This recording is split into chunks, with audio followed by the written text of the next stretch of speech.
Hello, good morning, नमस्कार मेरे प्यारे बच्चों, कैसे हैं आप सब। आई होप आप लोग बिल्कुल अच्छे होंगे, स्वस्थ होंगे, मस्त होंगे। चलिए आज हम लोग शुरुआत करते हैं क्लास 10 का साइंस का चैप्टर नंबर 13, जिसका नाम है विद्युत धारा के चुंबकीय प्रभाव। विद्युत धारा के चुंबकीय प्रभाव बहुत बढ़िया है, वीवीआई क्वेश्चन है।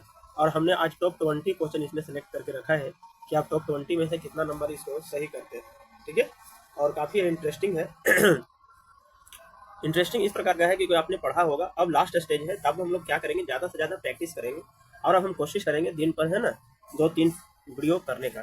ठीक है, तो आप लोग थोड़ा सा इसको ध्यान भी रखिएगा। और जो हमारे बच्चे नए हैं, वीडियो को थोड़ा सा लाइक कर दीजिए, अपने दोस्तों के पास शेयर कर दीजिए। और जो हमारे मित्र है ना चैनल पर नए हैं, कृपया करके वीडियो को सब्सक्राइब कर दीजिए, क्योंकि आप लोग का जिम्मेवारी है कि आप इसको सेक्शन को कितना टाइम देते हैं और किस प्रकार के उसको लेते हैं। अगर आप लोग इसमें लाइक सब्सक्राइब अगर करवाते हैं, आप व्यूज अच्छा जाता है, आप शेयर करते हैं, है ना, तो हम इसको कंटिन्यू करेंगे और ये कहीं ना कहीं आप लोगों को बहुत फायदा पहुंचाने का काम करेगा ये। तो चलिए आज का हमारा पहला क्वेश्चन देख लीजिए।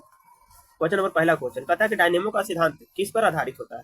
डायनेमो का सिद्धांत किस पर आधारित है, यानी किस विधि पर, है ना। क्या विद्युत चुंबकीय प्रेरण पर है, प्रेरित विद्युत पर है, धारा के उष्मीय प्रभाव पर है, या इनमें से कोई नहीं।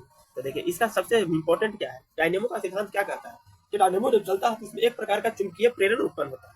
और जब चुंबकीय प्रेरण होता है तो इसमें क्या होता है, उत्पन्न विद्युत प्रेरण होता है, यानी विद्युत निकल कर आता है। तो इसका राइट आंसर क्या होगा, ए होगा, विद्युत चुंबकीय प्रेरण।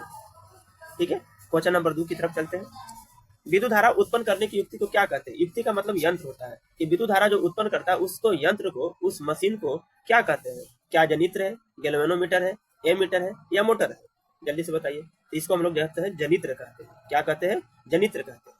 एमीटर क्या है सर, तो एमीटर तो है एम्पियर को नापता है। एमीटर क्या करता है, एम्पियर को नापता है। अब मोटर तो आप समझ में करते हैं, लाइन करंट बिजली करता है। अब हमको जल्दी से बताइए गैल्वेनोमीटर क्या करता है, कमेंट में जल्दी से बता दीजिए गैल्वेनोमीटर क्या करता है। ठीक है, क्वेश्चन नंबर 3। विद्युत फ्यूज विद्युत धारा का किस सिद्धांत पर कार्य करता है। बहुत बढ़िया प्रश्न। विद्युत फ्यूज विद्युत धारा का किस सिद्धांत पर कार्य करता है। क्या उष्मीय पर, चुंबकीय पर, रासायनिक पर, या इनमें से कोई नहीं। तो देखिए थोड़ा सा कॉमन लगाइए। क्या भैया रासायनिक पर काम करेगा। रासायनिक मतलब क्या, कि जो आपके घर में विद्युत फ्यूज लगे होते हैं, क्या उसको लगाने के बाद उसमें कोई बदलाव आता है, जिन्हें जैसा था वैसा ही रहता है। आप कहेंगे बिल्कुल, तो उसमें तो कोई केमिकल या रासायनिक परिवर्तन नहीं होता है। क्या वो चुंबकीय पदार्थ पर होता है। चुंबकीय प्रभाव का मतलब क्या हुआ कि क्या उसमें कुछ मैग्नेटिक वाला गुण है, किसी को खींच रहा है अपनी तरफ, या आप कहिएगा बिल्कुल नहीं। लेकिन उसमें उष्मीय गुण है कि जब से उसमें ज्यादा हीट होगा वो बेचारा क्या हो जाएगा, गल जाएगा, और आपको क्या करेगा, आपको घर को सिक्योरिटी प्रदान कर देगा। तो इस प्रकार से हम कह सकते हैं कि इसका राइट आंसर क्या होगा, उष्मीय सिद्धांत पर कार्य करता है। चलिए ठीक है, देखिए क्वेश्चन नंबर 4 कह रहा है, क्वेश्चन नंबर 4 कह रहा है कि 1 किलोवाट किसके बराबर होता है। 1 किलोवाट किसके बराबर होता है। क्या यह 0.36 गुने 10 के पावर 10 जूल के बराबर होता है, 1.6 गुने 10 के पावर माइनस 19 जूल के बराबर होता है, या 3.6 गुने 10 के पावर 6 जूल के बराबर होता है, या इनमें से कोई नहीं। तो देखिए 1 किलोवाट जो होता है 3.6 गुने 10 के पावर 6 जूल के बराबर होता है। ठीक है, 1 किलो वाट घंटा, 1 किलो वाट घंटा, ये जो होता है किसके बराबर होता है, 3.6 गुने 10 के पावर 6 जूल के बराबर होता है। चलिए अगला क्वेश्चन, क्वेश्चन नंबर 5। चुंबकीय क्षेत्र का एसआई मात्रक क्या है। बहुत बढ़िया प्रश्न है कि चुंबकीय क्षेत्र का एसआई मात्रक क्या है। क्या यह वेबर है, टेस्ला है, फेराडे है, या इनमें से कोई नहीं। जल्दी से बताइए। तो आप कहेंगे कि सर इसका राइट आंसर क्या होगा, टेस्ला होगा। अब जल्दी से बताइए कि सर वेबर किसका एसआई मात्रक है, वेबर किसका एसआई मात्रक है। आप जल्दी से कमेंट करके बताइए। अभी तक हमने 5 क्वेश्चन बताइए, 5 क्वेश्चन में आप लोग अपना स्कोर कार्ड जरूर रखिएगा कि आपने कितना बनाया है। और इसको आप जो है ना, जो भी हमारे बच्चे मित्र भाई बंधु सखा देख रहे हैं, उसको कोशिश करना है कि इसको आप टेस्ट के रूप में लीजिए कि आप इसको कितना बना पाते हैं। ठीक है, चलिए क्वेश्चन नंबर 6। एक विद्युत धारावाही तार के समीप एक द्विक सुई रखा जाता है। द्विक मतलब दिशा वाला। तो यह सुई क्या होगा, है ना, जैसे आप पढ़े होंगे इस प्रकार का है ना, रखा जाता है, इस प्रकार का सुई रखा। तो कहता है कि विद्युत धारा के पास रखा जाएगा तो क्या होगा, विक्षेपित होगा, या विक्षेपित नहीं होगा। धारावाही तार विक्षेपित होगा, धारावाही तार विक्षेपित नहीं होगा। तो देखिए जब विद्युत धारा प्रवाह होता है तो आपको पता है कि आसपास के क्षेत्र में मैग्नेटिक फील्ड उत्पन्न कर देता है। और जब मैग्नेटिक फील्ड उत्पन्न करता है तो क्या करेगा सर, उसको हिला डोला देगा, यानी विक्षेपित करेगा। इसलिए कह रहा है कि यह सुई क्या होगा, विक्षेपित होगा। ठीक है, चलिए सर क्वेश्चन नंबर 7 की तरफ। विद्युत घंटी किस प्रभाव पर कार्य करती है। बहुत बढ़िया। विद्युत घंटी किस प्रभाव पर कार्य करती है? देखिए आपको पता है डोरबेल होता है, यहाँ पर आपको स्विच लगा दिया जाता है इस प्रकार से, और बेल आपके घर में यहाँ पर लगा दिया जाता है, यहाँ टिपते हैं तो यहाँ टुन टुन टुन टुन की आवाज आता है। तो ये पूछ रहा है कि कौन सी कार्य पर कार्य करता है, क्या उष्मीय प्रभाव, रासायनिक प्रभाव, चुंबकीय प्रभाव, या इनमें से कोई नहीं? तो देखिए उष्मीय प्रभाव नहीं होता है कि विद्युत घंटे को करेंगे तो गर्म हो जाएगा, रासायनिक प्रभाव नहीं होता है, ये क्या होता है, यह सर होता है चुंबकीय प्रभाव होता है। ठीक है, तो आपसे क्वेश्चन साफ साफ पूछा जाएगा कि बताइए विद्युत घंटी किस प्रभाव पर कार्य करती है? तो चुंबकीय प्रभाव पर कार्य करती है मेरे बाबू, मेरे बच्चा। ठीक है, क्वेश्चन नंबर 8, चुंबकीय बल क्षेत्र का एसआई मात्रक क्या है? चुंबकीय बल क्षेत्र का एसआई मात्रक क्या है? चुंबकीय बल क्षेत्र का, अब देखिए बल लगा हुआ है तो जहां बल लगा होगा आपको पता है कि बल का एसआई मात्रक क्या होता है? न्यूटन होता है। तो न्यूटन तो सभी जगह होगा, और सभी जगह आपको न्यूटन दिया भी है। देखिए सभी जगह न्यूटन दिया है। अब सर यही तो न्यूटन दिया है, अरे भैया खाली न्यूटन नहीं होगा, क्योंकि चुंबकीय बल क्षेत्र भी लगाया है, तो बल का तो न्यूटन हो गया, तो खाली यहाँ पर तो न्यूटन होगा ना। तो अब सोचिए इसमें क्या होगा, न्यूटन प्रति मीटर होगा, न्यूटन प्रति एम्पियर होगा, न्यूटन प्रति एम्पियर मीटर होगा, क्या होगा? तो देखिए इसमें होगा न्यूटन प्रति एम्पियर मीटर। क्यों? कि चुंबकीय क्षेत्र का क्या होता है भैया, यहाँ देखो चुंबकीय भी है, क्षेत्र भी है, क्षेत्र है तो मीटर होगा, और चुंबकीय है तो एम्पियर भी होगा, और प्रति मीटर होगा। चलिए क्वेश्चन नंबर 9 की तरफ, विद्युत धारा के प्रवाह दक्षिण से उत्तर दिशा में हो, विद्युत धारा का प्रवाह दक्षिण से उत्तर दिशा में हो तो दिक् सूचक का विक्षेपण होगा, दिक् सूचक मतलब वही वाला जो घड़ी होगा, उसका विक्षेपण किस तरफ होगा? क्या पूर्व की ओर होगा, पश्चिम की ओर होगा, उत्तर की ओर होगा, या दक्षिण की ओर होगा? जल्दी से बताइए कमेंट में आंसर। आप लोग का आंसर होगा पश्चिम की ओर होगा। किसकी तरफ होगा? पश्चिम की ओर होगा। क्वेश्चन नंबर 10, लघु पथन, बहुत बढ़िया प्रश्न है। पहले तो आप हम लोग को बताइए, हमें बताइए जितने भी बच्चे बैठे हुए कि लघु पथन का मतलब क्या होता है। देखिए लघु पथन शायद आपको हिंदी में नहीं पता हो, लेकिन अगर हम इसको कहें कि शॉर्ट सर्किट है ना, तो आप बिल्कुल कहेंगे यार क्या बात करते हो सर, ये तो हमको पता है। तो भैया शॉर्ट सर्किट को ही क्या कहा जाता है? लघु पतन कहा जाता है। तो बताइए कि शॉर्ट सर्किट यानी लघु पतन के समय परिपथ में विद्युत धारा का मान क्या होता है? बहुत कम हो जाता है, बहुत अधिक बढ़ जाता है, निरंतर परिवर्तित होता है कि परिवर्तित नहीं होता है? अरे भैया बहुत अधिक बढ़ जाता है, तभी न जाकर उसमें क्या होगा? शॉर्ट सर्किट होगा, नहीं विद्युत धारा का मान बढ़ जाएगा। चलिए क्वेश्चन नंबर 10 के बाद 11 देखिए। क्वेश्चन नंबर 11 कहता है कि विद्युत मोटर की क्रिया आधारित होती है, विद्युत मोटर की क्रिया आधारित होती है। विद्युत मोटर जो है किस क्रिया, किस सिद्धांत पर आधारित होती है?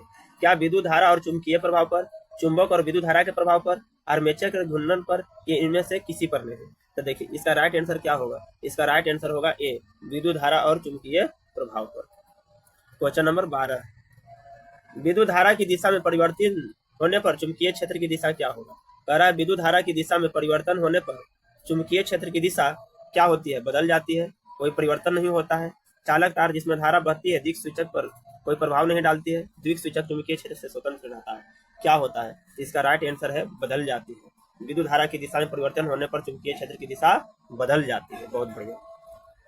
क्वेश्चन नंबर 12, डायनेमो से किस प्रकार की धारा प्राप्त होती है? बहुत बढ़िया। डायनेमो से किस प्रकार की धारा प्राप्त होती है? दिष्ट धारा, प्रत्यावर्ती धारा, दोनों धाराएं, इनमें से कोई नहीं? तो बताइए डायनेमो से किस प्रकार की धारा प्रवाहित होती है? तो दिष्ट धारा प्रवाहित होती है। डायनेमो से किस प्रकार की धारा प्रवाहित होती है? दिष्ट धारा प्रवाहित होती है। 14 कह रहा है कि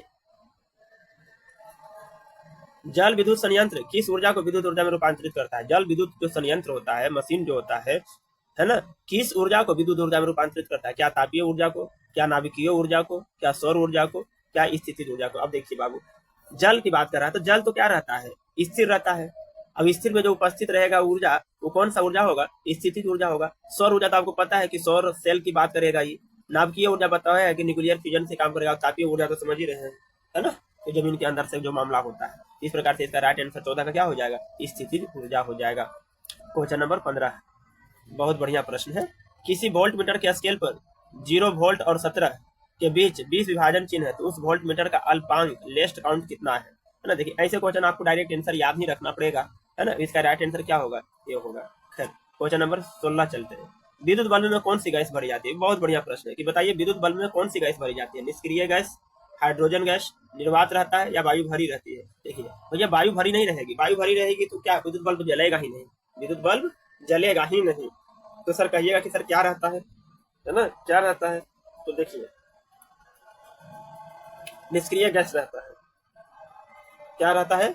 निष्क्रिय गैस रहता है। अब कहेगा कि निष्क्रिय में बताइए कि कौन सा विद्युत बल्ब में कौन सा गैस रहता है, तो विद्युत बल्ब में है ना कौन सा गैस रहता है, नाइट्रोजन रहता है कि हाइड्रोजन रहता है, तो नहीं सर, निष्क्रिय गैस भरी रहती है। और निष्क्रिय गैस में कहा जाएगा तो आर्गन गैस से भरी रहती है। कौन सी गैस? Argon gas. ठीक है, क्वेश्चन नंबर 16 के बाद 17। चुंबकीय क्षेत्र एक ऐसी राशि है जिसमें होती है, क्या होती है? चुंबकीय क्षेत्र एक ऐसी राशि है जिसमें होते हैं क्या?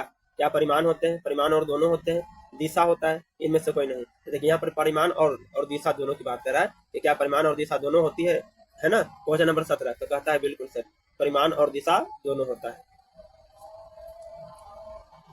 18, घरों में विद्युत से दुर्घटना किसके कारण होती है? बहुत बढ़िया प्रश्न है। घरों में विद्युत से दुर्घटना किसके कारण होती है?